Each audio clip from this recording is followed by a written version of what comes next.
Welcome back to Crime Files. I'm your narrator, and tonight, we will dive deep into one of the most gruesome and mysterious cases in modern American history. A case that turned a bustling city into a stage of fear where an unknown figure cast himself as the director of the most horrifying deaths. He didn't just kill. He staged his victims, transforming them into macabre works of art. The media gave him a chilling name, the Marionette, the Puppeteer. Before we lift the veil on the first chapter of this nightmare, if you are someone who loves true crime stories, unsolved mysteries, and the darkest recesses of the human psyche, make sure you hit subscribe and turn on the notification bell. That way, you'll never miss a single case file in the future.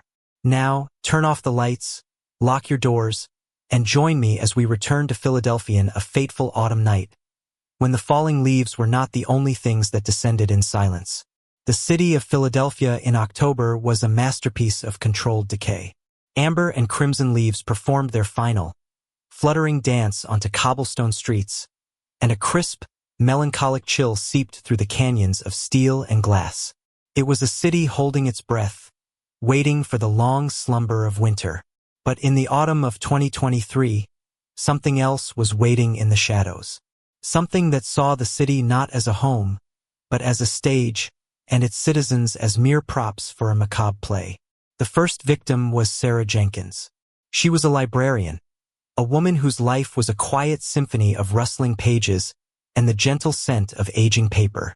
She was found not in a dark alley, but in the heart of her own sanctuary, the grand reading room of the Philadelphia Central Library. The cleaning crew discovered her at dawn, and their screams echoed off the vaulted ceilings, shattering the sacred silence. Detective Isabella "Izzy" Rossi arrived on the scene just as the morning sun cast long, accusatory fingers of light through the arched windows. At 34, Izzy had a reputation for seeing things others missed. She moved with a coiled intensity, her dark eyes scanning every detail, her mind a relentless engine of logic and intuition. Her partner, Detective Frank Miller, a veteran whose cynicism was as worn and comfortable as his tweed jacket, was already there, nursing a styrofoam cup of coffee.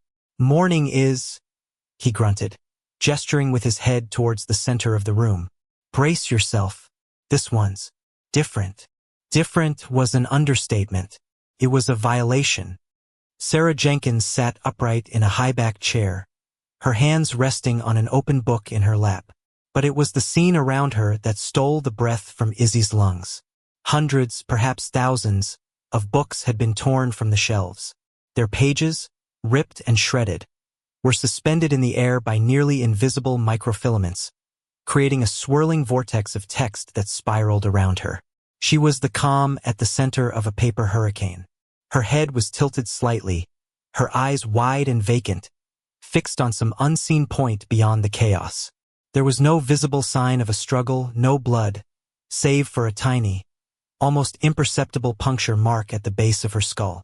Coroner's initial thought is a fast-acting neurotoxin.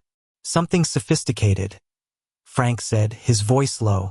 Painless, maybe, but the setup. This took hours. He was here with her, building this thing. Izzy walked the perimeter, her gaze missing nothing. The precision was terrifying. Each filament was anchored with surgical exactitude. The spiral of paper was not random. It had an unnerving, almost beautiful symmetry. This wasn't a crime of passion. It was a calculated, deliberate act of creation. The killer hadn't just murdered Sarah Jenkins. He had curated her death. He had turned her into an installation. "He's an artist?" Izzy whispered, the words tasting like ash in her mouth. "A sick, twisted artist." The media, fed by leaks and the sheer theatricality of the crime, exploded. They needed a name, a hook for the monster hiding in their city. A columnist for the Philadelphia Inquirer, noting the way the victim seemed like a puppet positioned in a grand display, coined the name that would stick, the name that would soon be whispered in terrified homes across the nation: the Marionette. 2 weeks later, he struck again. The victim was David Chun, a virtuoso cellist with the Philadelphia Orchestra. He was found in his soundproof studio, a small, intimate space where he had spent countless hours coaxing beauty from wood and string. The marionette had transformed it into a chamber of horrors. Izzy and Frank found him posed with the shattered remains of his priceless 18th-century cello. The instrument had been methodically deconstructed splintered wood, coiled strings, the elegant scroll, and then reassembled around him like a thorny cage. His arms were outstretched as if in the middle of a passionate crescendo, his fingers still poised over strings that were no longer there. The cause of death was the same, a single, clean puncture. The scene was another horrifying tableau, a silent, screaming ode to deconstructed music. "He's telling a story," Izzy said, standing in the doorway, afraid to disturb the scene. With Sarah, it was her world of words, of chaos and order. With David, it's his music, broken and silenced. He's defining them by their passions in the moment of their death. "He's defining them as his property," Frank corrected grimly. "He's showing off. Look what I can do. Look how clever I am." The fear in the city became a palpable entity. It closed theaters, emptied restaurants, and made every shadow seem menacing. The police were buried under a mountain of useless tips and public pressure. The task force grew, but they had nothing. No DNA, no fingerprints, no witnesses. The marionette was a ghost, a phantom who moved through the city, selected his victims with an unknowable logic, and left behind only his terrible art. Izzy became consumed. She wallpapered an entire wall of the squad room with crime scene photos, victim profiles, and maps of the city. She lived on coffee and a gnawing sense of failure. She interviewed family, friends, and colleagues of the victims, searching for a connection, any thread that might link a quiet librarian and a world-renowned cellist. There was none. They lived in different worlds, moved in different circles. Their paths had never crossed. The randomness was part of the terror. The killer was silent for a month. A tense, fragile hope began to settle over the city. Maybe he was gone. Maybe he had made his statement and moved on. Izzy didn't believe it. This wasn't an impulse. This was a compulsion. An artist doesn't just create two pieces and stop. He was planning his next exhibition. Her break, when it came, was not a thunderclap but a whisper. She was staring at a high-resolution photograph of Sarah Jenkins's left hand, magnified 100 times on her computer screen. For days, something about it had bothered her. It looked too clean, too perfect. Then she saw it. Tucked deep beneath the nail of her index finger was a single, microscopic splinter of wood. It was so small, the initial forensics team had missed it entirely. It was a mistake. A tiny, insignificant flaw in an otherwise perfect execution. "Get this to the lab," she ordered a junior detective, her voice electric with renewed purpose. "I want a full analysis, with type, age, any traces of varnish, oil, anything. I want to know where this tree grew and what kind of furniture polish it likes for breakfast." While they waited for the lab results, the call came. The third victim, an architect named Marcus Thorne, known for his minimalist, brutalist designs. He was found in the skeletal frame of his latest project, a skyscraper overlooking the Schuylkill River. The scene was the marionette's most ambitious to date. Thorne was suspended in the center of a vast open floor, 20 stories up. He was held in place by a web of steel rebar and construction cables, his body contorted to mimic the famous Vitruvian Man by Leonardo da Vinci, a perfect, symmetrical form within the raw, unfinished geometry of the building. He was a masterpiece of flesh and steel, framed by the glittering skyline of the city he had sought to shape. But this time there was something new. Scrawled on a concrete pillar in what looked like white chalk was a message, not for the public, but for the police. For her. It was a single, elegant sentence. "Do you see the beauty in the design, detective?" He knew she was the one hunting him. He was watching her. The game had changed. It was no longer just a performance for the city. It was a private dialogue between the artist and his most dedicated critic. Izzy stared at the words, a cold dread mixing with a strange, terrifying thrill. He had reached out, pulled a string connecting them across the abyss of his madness.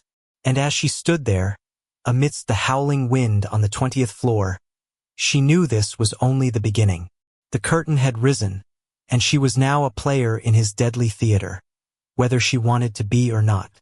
The weight of the entire city felt like it was resting on her shoulders, and the only clue she had was a speck of wood smaller than a grain of rice. The marionette was waiting for her next move. The splinter was their first real thread in a tapestry of chaos. The forensics lab at the Philadelphia Police Department worked on it with a reverence usually reserved for holy relics. The results came back 3 days later, and they were both incredibly specific and maddeningly broad. The wood was Liriodendron tulipifera, a tulip tree, but from an old-growth specimen, at least 200 years old. More importantly, it had been treated with a custom blend of tung oil and a specific 19th-century Venetian varnish. The combination was exceptionally rare, used almost exclusively by high-end antique restorers or master craftsmen specializing in historical reproductions. "So our ghost is a woodworker," Frank said, leaning back in his chair, the report in his hand. "Or at least he frequents one. This narrows it down from 8 million people to, what, a few hundred." It was a start.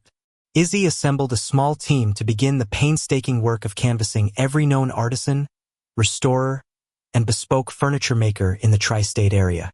It was a world of dusty workshops, the scent of sawdust and solvents thick in the air. A world of quiet, meticulous people whose hands were skilled in the art of bringing dead wood back to life. For weeks, they chased down leads that evaporated into nothing. They spoke to old men who had been carving wood for 50 years and young artisans using reclaimed timber. They showed them the lab report. Most shook their heads. The varnish was an antique formula, difficult and expensive to replicate. Only a purist, a true aficionado, would use it. While her team chased the physical clue, Izzy chased the psychological one. The message on the pillar had burrowed deep into her mind. "Do you see the beauty in the design, detective?" It was a challenge, an invitation. He wasn't just killing, he was communicating. He believed he was creating something meaningful, something beautiful. To catch him, she had to understand his definition of beauty. She spent her nights poring over books on art history, symbolism, and architecture. She studied Da Vinci, the Dadaists, the Surrealists. She tried to find a pattern, a school of thought that could explain the horrifying tableaus. The paper vortex, the deconstructed cello, the Vitruvian Man of Steel, they were all thematically linked to the victims. But what was the overarching philosophy? Felt like a language she didn't yet speak. Her obsession took its toll. Her apartment became an extension of the incident room, littered with files and cold cups of coffee. Sleep was a luxury, and when it came, it was filled with images of swirling paper and tangled strings. Frank grew worried, seeing the familiar signs of a detective being consumed by a case. "You need a break, he'd say. "Go home. Watch a movie. Eat something that wasn't cooked in a microwave." She would just shake her head. "He's not taking a break, Frank." Meanwhile, a city held its breath. The marionette had become a modern-day boogeyman, his name a byword for the terrifying randomness of fate. The mayor was holding daily press conferences, promising progress that wasn't there. The pressure on the department, and specifically on Izzy, was immense. She was the one he had spoken to. She was the public face of the hunt. One rainy Tuesday, a lead emerged. An elderly cabinet maker in a quiet, historic neighborhood recalled a client from about a year ago, a man who had commissioned a custom-built display case. He was very specific about the materials: old-growth tulip wood and a historically accurate Venetian varnish. "A strange fellow," the old man, Mr. Abernathy, recalled, his voice raspy. Quiet, but his eyes. They were always watching, always analyzing. He didn't talk much about himself, but he knew everything about wood. Knew the history, the grain, the feel of it. A true connoisseur. Izzy's heart hammered in her chest. "Do you remember his name? An address?" Abernathy shook his head sadly. "He paid in cash. A very large sum. Said his name was Mr. Black, which I'm sure was false. He picked up the piece himself in an unmarked van. Never saw him again." "Can you describe him?" Frank asked. "Ordinary," the old man said, shrugging. "That was the thing. Utterly ordinary. Not tall, not short. Not old, not young. Brown hair. No distinguishing features. If he passed you on the street, you wouldn't look twice. He was forgettable. It was the perfect description for a monster. Someone who could move through the world unseen. The lead was a dead end, but it confirmed one thing. The marionette was a meticulous planner. He had been acquiring his materials long before the first murder. This was not a sudden mania. It was a long gestating project. The real breakthrough came from a place no one had expected. A young, tech-savvy analyst on the task force, tired of searching for direct links, had started a different kind of data mining project. He was feeding every piece of the victim's digital and social lives into a powerful pattern recognition program. Their credit card transactions, social media check-ins, event attendance, everything for the past 10 years. He was looking for the indirect connection, the ghost in the machine. For weeks, the program churned through terabytes of data, finding nothing but statistical noise. Then, late one night, it flagged a single shared event. 5 years ago, a one-night-only charity auction and art exhibition at a small, now-defunct gallery in the Old City District. The event was called Forms of Decay, Art in the Afterlife. It was a morbid, avant-garde show. And according to the digital records, Sarah Jenkins, David Chun, and Marcus Thorne had all been in attendance. Izzy felt a jolt of pure adrenaline. It was the link, not their lives, but a single night. A single room they had all shared 5 years ago. "Get me the full guest list for that event," she commanded. "Every name, and get me everything on the gallery. The artists featured, the man who owned it." The gallery had been owned and curated by a man named Julian Croft, an eccentric art dealer who had vanished from the Philadelphia art scene shortly after the gallery closed. But the guest list was the goldmine, contained 200 names. It was a cross-section of Philadelphia's artistic and intellectual elite. And as they cross-referenced the names, they found something chilling. Several other people on the list had died in the past year. A poet who had a fatal allergic reaction. A sculptor who fell from a ladder in his studio. A historian who drowned while sailing. All their deaths had been ruled accidental. "He's been killing for longer than we thought," Frank said, his face pale. "The tableaus, the public displays. That's a recent escalation. He's been working his way through this list, and we never even knew it." They were looking at the marionette's entire victim pool, past and future. They now had a list of potential targets. It was a monumental step forward, but it was also a terrifying race against time. He could strike any of them at any moment. They began the massive undertaking of contacting every living person on the list, offering protection, trying to explain the unexplainable danger they were in without causing mass panic. As Izzy stared at the list of names on the wall, another piece clicked into place. The art show, Forms of Decay. The theme was too perfect to be a coincidence. He wasn't just targeting the people who attended. He had been inspired by the show itself. His murders were a continuation of that theme. He was the ultimate performance artist, using human beings as his medium. Deep within the case file for the old gallery, she found a list of employees. Interns, security, and one full-time assistant curator. A quiet, diligent man who had handled all the logistics for the Forms of Decay exhibition. A man who had been praised by the owner for his meticulous attention to detail and his profound understanding of the artistic vision. His name was Arthur Finch. A quick search revealed he was 42 years old, with no criminal record. He lived alone in a modest row house in the Fishtown neighborhood. His listed occupation for the last few years was freelance antique restoration and archival services. He specialized in wood and paper. "That's him?" Izzy breathed, her voice barely a whisper. She could feel it in her bones, a certainty that was absolute. Arthur Finch, the ordinary, forgettable man, the connoisseur of wood, the curator of death. "Get a warrant," she said to Frank, her voice now hard as steel. "Get a full tactical team. We're going in. Now." They had a name. They had an address. But as they raced across the city, sirens wailing, Izzy had a sickening feeling in the pit of her stomach. The marionette was always one step ahead. He had invited her into his world, shown her his design. He wouldn't make it this easy. He would be expecting them. and he would have already prepared the stage for his next act. An act that she now realized was designed specifically for her. The raid on Arthur Finch's row house was a study in anticlimax. The tactical team breached the door with explosive force, flooding the narrow home with shouts and the beams of their tactical flashlights. They found it empty, not just of a suspect, but of nearly everything. The rooms were Spartan, the walls bare. There were no personal effects, no photographs, no clutter. It was the home of a man who left no impression on the world, a deliberate and chilling void. The only room with any character was the basement, and it was a shrine to his madness. The air was thick with the smells of turpentine, linseed oil, and something else. Something antiseptic and chemical. The walls were covered not in photos, but in intricate hand-drawn blueprints. They were sketches for murder.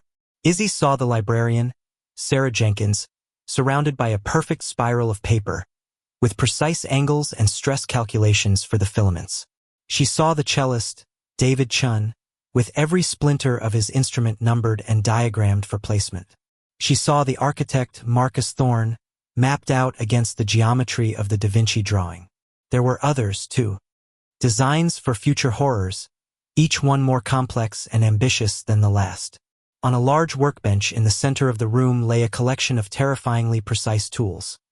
Surgical-grade scalpels, custom-molded clamps, and a row of gleaming hypodermic needles. Next to them, a series of vials contained the clear neurotoxin. He was a craftsman in every sense of the word. "He's cleared out," Frank said, kicking at a stray wood shaving on the floor. "He knew we were coming." "No," Izzy countered, her eyes scanning the blueprints on the wall. "He didn't run. This isn't a retreat. It's an invitation." Her eyes landed on the final, largest blueprint. It was a design that hadn't been executed yet. It depicted a grand proscenium stage like that of an old theater. In the center, a single figure was suspended in a complex web of ropes and pulleys, their limbs arranged like a puppet whose strings had been cut. At the bottom of the drawing, in the same elegant script from the concrete pillar, was a title, "The Critic," and below it, a small, meticulously rendered sketch of a face. Her face. A cold dread washed over her, so profound it was almost paralyzing. This was his endgame, his masterpiece. He had been studying her just as she had been studying him. He knew her, and he had designed a death just for her. "Where is he?" Frank demanded, seeing the look on her face. Izzy's mind raced, connecting the final dots. The theatricality of the crimes. The concept of a stage. The grand finale. There was only one place. "The Grand Majestic Theater," she said. "It's been abandoned for years. It's on the list of properties Marcus Thorne was bidding to redevelop. It's a stage fit for a final act." The Grand Majestic was a decaying titan, a relic of a bygone era of vaudeville and cinema palaces. Its ornate facade was crumbling, its marquee dark for decades. Izzy and a small, hand-picked team of officers, including Frank, entered through a side door, their weapons drawn, their footsteps echoing in the cavernous, dust-choked space. The main theater was a breathtaking sight of Gothic ruin. Velvet seats were ripped and faded, and a thick blanket of dust covered everything, sparkling in the beams of their flashlights. And there, on the massive stage, a single spotlight cut through the gloom. In the center of the light, bound to a heavy wooden chair, was Police Commissioner Evans, his face pale with terror. Above him, a terrifyingly complex system of sandbags, ropes, and counterweights was rigged to the lighting Batensa Rube Goldberg machine of death. Arthur Finch, the marionette, stood beside him, dressed in a simple black stagehand's outfit. He was just as the old cabinet maker had described him, utterly, forgettably ordinary. He held a single rope in his hand. "Detective Rossi." "Isabella," he said, his voice calm and even a professor addressing a favored student. "Welcome. I'm so glad you could appreciate the design and find your way here. Please come closer. The acoustics in this place are still superb." "It's over, Finch," Izzy said, her voice steady, her gun trained on him. "Let the commissioner go." "Over? My dear detective, it is just beginning." Finch smiled, a thin, passionless expression. This is the climax, the culmination of my work, an exploration of the beauty in the final, perfect, imposed order. I take the chaotic, messy lives of people and I give them a perfect, static ending. An artist's greatest gift. Don't you see? I see a sick man who gets off on controlling people. Frank growled from behind her. Finch ignored him, his eyes locked on Izzy. They were all just noise. The librarian, drowning in the chaos of infinite, unread stories. The musician, creating fleeting vibrations in the air. The architect, imposing ugly boxes on the skyline. I gave them permanence. I gave them focus. I made them art. And the commissioner? Izzy asked, taking a slow step forward. He represents the false order. The clumsy, brutish system you work for. A system that tries to control chaos with laws and guns. So inelegant. His end will be my critique of your methods, Finch explained. And you, detective, you were to be my masterpiece. The one person who truly saw my work. To frame you, the ultimate seeker of patterns, in a final, beautiful pattern of your own. It would have been poetry. He was trying to monologue to explain his genius. It was the narcissism she had been counting on. She needed to keep him talking. You made a mistake, Arthur, Izzy said, her tone conversational. At the first scene, Sarah Jenkins. You left a splinter. Finch's placid expression tightened almost imperceptibly at the corners of his mouth. A mistake? No, detective. Not a mistake. An invitation. A signature. I needed the right person to follow the trail. I chose you, you see. I left that breadcrumb for you and you alone. He was lying. It was a slip-up, and his ego couldn't admit it. That was the crack in his perfect facade. So if it wasn't a mistake, what about the varnish? She pressed, taking another step. That Venetian blend. It has a slight hygroscopic property. Doesn't it? It absorbs a tiny amount of moisture from the air. In a damp, old theater like this, a rope treated with it would become ever so slightly heavier over a few hours. It might be enough to throw off the balance of your delicate little counterweight system up there. A master craftsman would know that, Arthur. Did you account for the humidity? She had no idea if any of that was true. She had made it all up. But she was attacking the one thing he held sacred, his own competence, his perfection. For the first time, a flicker of doubt, of pure narcissistic rage, crossed Finch's face. His eyes darted up to the complex rigging above the commissioner's head. It was only for a second, but a second was all Frank needed. The gunshot was deafening in the enclosed space. It wasn't aimed at Finch, but at a large, corroded sandbag at the far end of the rigging system, a piece Frank had identified as a key component. The bag exploded, sending a shower of sand and dust onto the stage. The delicate balance of the system was shattered. Ropes went slack while others snapped taut. A heavy lighting bar, freed from its counterweight, came crashing down onto the stage, missing Finch by inches but severing the rope in his hand. In that moment of chaos, Izzy charged. Finch, robbed of his control, his perfect design ruined, lunged at her not like a grand artist, but like a common thug. The fight was short and brutal. He was wiry, but she was fueled by months of rage and adrenaline. She brought him down hard on the dusty stage floor, the crack of his arm breaking echoing in the silence that followed. As other officers swarmed the stage to free the commissioner, Izzy stood over the pathetic, whimpering form of Arthur Finch. The grand artist, the puppet master, was just a man with a broken arm, his face twisted in a mask of pain and impotent fury. His grand theater had been brought down by an improvised line of dialogue and a single, well-aimed bullet. Months later, Philadelphia had begun to heal. The name The Marionette faded from the headlines, becoming the stuff of local legend, a ghost story to be told on dark autumn nights. The trial was a media circus, but Izzy didn't attend. She had heard enough of Arthur Finch's voice to last a lifetime. One evening, she stood at the window of her apartment, looking out at the city lights. The case was closed, the monster caged, but something inside her had changed. She could no longer see a crowd without seeing the intricate, invisible strings of connection and chaos that bound them all. She understood, in a way she never wanted to, Finch's obsession with design. She had stared into the abyss of a truly ordered mind, and the abyss had stared back. The city was quiet, but for Izzy, the silence was no longer peaceful. It was just the space between acts, a silent stage waiting for the curtain to rise once more. The play was over, but the memory of the strings would linger forever.